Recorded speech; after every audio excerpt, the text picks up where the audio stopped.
Welcome to the City Current Show. I'm your host, Jeremy Park. We're always honored to bring you inspiring stories of individuals and organizations making a difference and powering the good in our community. And we're honored to kick it off talking about Dismas House. We're joined by their CEO, Kay Kretsch. Kay, how are you doing? I'm doing great, Jeremy. Thank you for taking the time to meet with us. Let's start with an interesting and startling statistic. 25% of the world's prison population is within the U.S. However, the U.S. is only 5% of the world's population. So when you look at the amount of individuals who are serving time, and then the amount of individuals who will be re-entering society and the barriers and challenges they face, this is your world. And it started back in 1974. So let's start with a little bit of history. Give us some history and context for Dismas House. Well, in 1974, there were a lot fewer people incarcerated. And Father Jack Hickey, who was a priest at Vanderbilt, decided that returning citizens and students starting their lives both had something in common because they were both starting their lives. And so he brought them together and they really it was a much simpler time, and they really had a lot in common around starting their lives over and just kind of launching themselves out into the world again. And so it was a really great moment. I think it was really reflective of the 70s, that kind of kumbaya thinking. But, we're starting in our 47th year. And so while we have continued with many of the things that Father Jack inspired.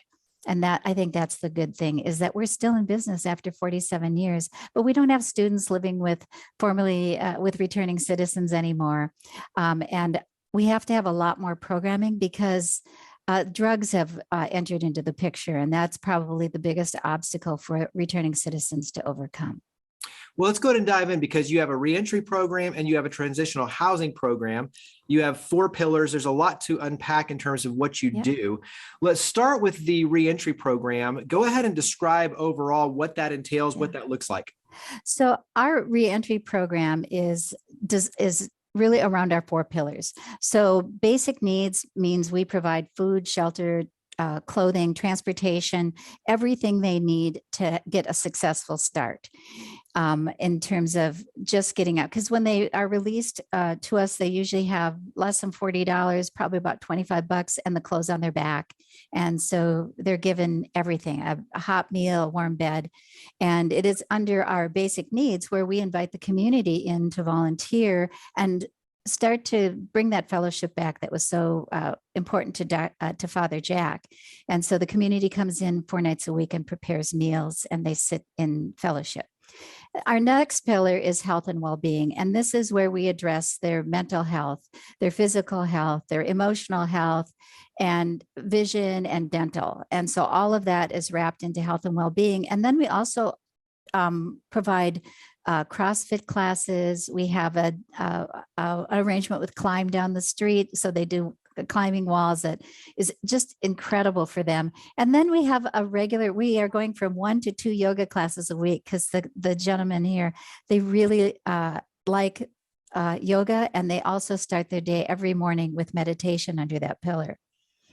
And then moving along, we have life skills, and life skills is where we work on finding them a job. So that's where they create their resume. They go over to another nonprofit. They get their career counseling and guidance on how to look for a job and what happens. But also in there, because whether you're locked up for 30 years or 3 years, your technology skills have legs. So we have Vanderbilt students keeping up with Father Jack again, who come over and teach technology classes. They'll do one-on-one. They help them with their cell phones. They help them with the laptops that they share on the facility. We also have Fifth Third Bank, who teaches financial literacy classes for them. And I think our most inspiring moment when we do that is that they know their credit score. And one of them, a recent graduate, has a goal to have a credit score of 800, which is just music to everybody's ears. We're starting a new class in there, and it's about health and teaching them how to use their health insurance and what a primary care, because there's definitely things lacking. So it is a comprehensive life skills programming. And then the last thing we provide is legal support. So many of them have got expungements that need to happen, but more importantly, they need their driver's licenses restored in order to get to and from work. A lot of them may have had a car previously, but in order to get it back, they have to have a driver's license. So we provided an attorney who helps them, and while she's there, takes care of expungements and has done a fabulous job in getting their burden of fines that they incurred while incarcerated reduced and more manageable, so that they can really get a good start. What's a length of time in terms of going through the program? I know it ranges, but talk about the range in terms of the timing for the program. So the program is 90 days. So there's 3 phases, and if you're tracking really, really well and following everything, you will be able to complete in 90 days, and you'll have a certificate. And that's what's required by parole. And that allows them then to either return to their families if they aren't from Davidson County, because we serve the entire state of Tennessee, so they can return to their families, or some may decide that they can't go back. And that's where transitional housing comes in. So if they want to stay on campus longer, we have the opportunity for them to apply for the housing on campus. And so go ahead and talk about the transitional housing. That's an easy segue. Yes. So the transitional housing is, they have like an efficiency apartment with a shared bath, and they're up on the 4th floor of our building. They all are holding jobs. In order to be a part of that program, they have to have a job, and they stabilize further. And the whole purpose of that transitional housing is so that they can amass money, so that they have more money to afford a down payment on their rent, so the security deposit for their rent, or perhaps they wanted to buy a car or things. So, I mean, even our laundry machines, everything here is free to them, so that they can amass the funds that they need to pay off their fines, to just get their lives back on track. So I would say that they stay an average of 6 or 7 months once they graduate the program up in the transitional housing. Although a few of them have told me recently that we're going to have to vote them out. They're not leaving. Our location is so fabulous that they're like, I can get anywhere. I got one of the best places in town to live, because we're on 2424 Charlotte Avenue, across from Centennial Park, and the bus line is a rapid bus line. They can get downtown in a couple of minutes. They can get all the way out to the Walmart on Charlotte in a few minutes. And and we're, catty corner from Centennial Park. They couldn't be happier from a location standpoint. And we couldn't be happier for the location either. When you look at the success you're having, what are some of those main ingredients? When you look at what we're doing and the lives that we're changing, what are some of those main ingredients that are leading that transformation? Yeah, the main ingredients in that transformation is really focusing on their mental health and their addiction issues. And then we also do a dialectic behavioral therapy program. So really understanding the behaviors that got them there. They have a psychiatric evaluation. They have regular mental health support.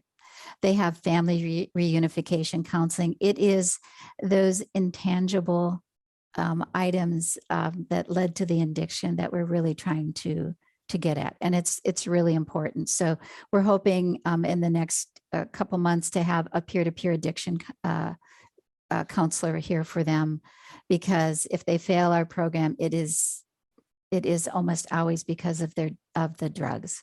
And so we don't kick them out if they fail drugs, though. We are a very compassionate organization. We will offer them intensive outpatient therapy. We will send them to intensive inpatient. There's some grants available for that. And so we really, if they complete the intensive outpatient, they can actually live here and complete that programming, but they can only work part-time. So they'll stay in the program part of our housing then. But if they do the intensive outpatient, which is usually a 28-day program, and they complete it, they're welcome to come back. So we'll hold a room for them, and they can come back. And our second chance employers are so great, because usually they've always been a great employee. They had a day of relapse, and that underlying issue is what we really say, go take the treatment, really get that underlying issue. Because a lot of their trauma started at childhood. It did not just start when they got involved in the activity that got them locked up. There's underlying. So we do ACEs when they arrive, and that ACEs test tells us, what were those underlying issues. Then we have PTSD, and then we have untreated addiction. So they come to us with these problems, and we really try to unpack it and help them with whatever we can. And once they graduate, so whether they graduate from our program and move on, or they graduate or they leave us from transitional housing, we continue to provide them with mental health support. Nice. Yeah. What's something that you wish everyone knew about Dismas House? I think that we are helping people's brothers, sons, fathers, that we really are an incredibly compassionate organization that really, whenever possible, we would like to see family reunification. And it's not a matter of if you have someone in your family that's incarcerated, it's just a matter of it possibly when you do. And knowing that this type of community resource is available to you is what's really important. When you look at opportunities to see your work in action, you have guided tours, you have opportunities for the public to engage, especially through volunteerism, some of which you mentioned. Obviously, for companies being able to offer job opportunities, there's a lot of ways that we can be a part of what you're doing. Talk about some of those opportunities. All right. So first, if you want to learn about Dismas, it's always the third Thursday of the month that we have an open house for lunch, and you can go online and sign up at dismas.org. So it's a great way to come in and tour the facility and see what we're talking about. So another way, though, is, we like volunteers. We're trying to get the residents to understand that mentoring. So we have a mentoring program. Our mentoring is working best when it's organic, but you can't meet them if you don't come and serve dinner. And so if you come and you have dinner with the residents and you serve dinner with them and you sit down and fellowship, we've had like natural mentoring connections start. And that's the organic is always the best.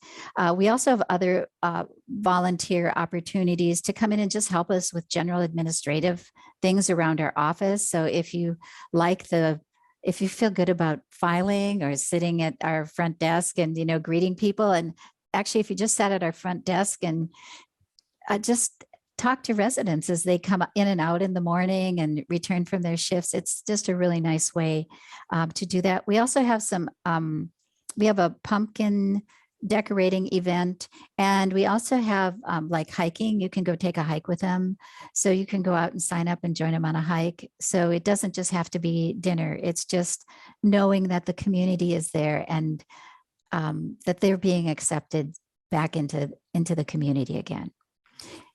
Yeah. And our second chance employers, so we have employers call us. And so we always say, it's a great way for employers, if they want to do a volunteer activity, get your team together and come and prepare a meal and sit down with the residents.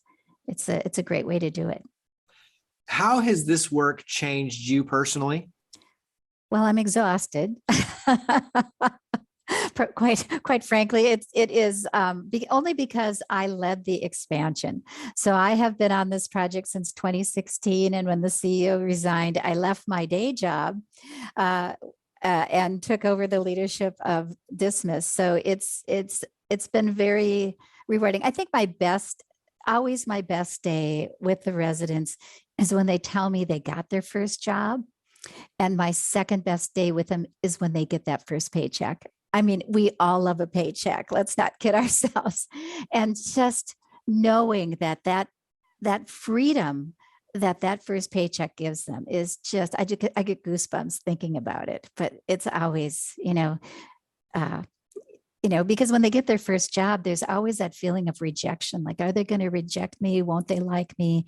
And because we really try to have employers who accept returning citizens, that part is made a little easier. But the financial freedom of having a paycheck after being incarcerated, whether it's being 3 years or 30 years, they usually just break down in tears, and it's just heartwarming to see. So it's changed me. I've always been a very compassionate and humanitarian person, and I believe that if you give things away, it comes back to you. And Absolutely. so I give away kindness, I give away love, and this is that job that just provides you so many rewards. Carry that forward into the community aspect of this, the ripple effect that you're creating by helping these individuals with the job skills, the substance use and abuse, getting them on the right track, unpacking the trauma that they went through in many cases early on as children, helping them get their lives reoriented. There is a ripple effect that carries forward for their family, for our community as a whole. There's a lot of cost savings. There's a lot to what you're doing in the larger context. What would you want the listeners to understand in terms of that larger context for the work that you're doing? I think actually from a financial standpoint, for every dollar invested in Dismas and every resident who makes it to the 3-year mark of not returning to incarceration, it's a 200% return on investment. So we have calculated what our return on investment is for the community. So there's a financial incentive, but I think it is, once they are back and reunited with their families, with their siblings, with their children, with their I love hearing their stories that I went and I got to see my cousins and I saw my aunt and I got to go to my child's graduation. I got to see his football game. Those types of things are just things that we take for granted, but for them are so meaningful, and for their families is so meaningful to have that person back in their lives again. And in a way where they're not needy, where they're not only contributing to the community, but they're back contributing to the families. It's just such a game changer for everyone. Absolutely.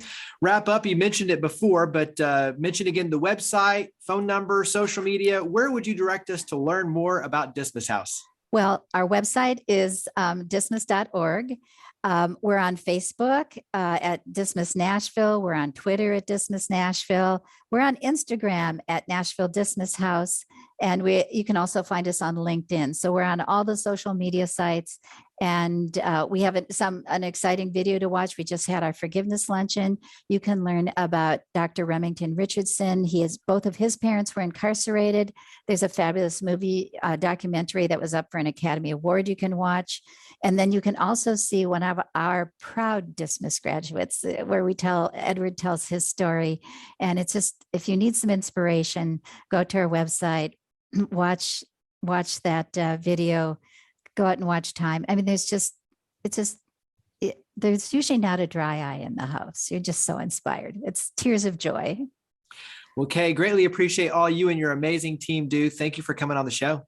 Well, thank you, Jeremy, for having us. It was my honor.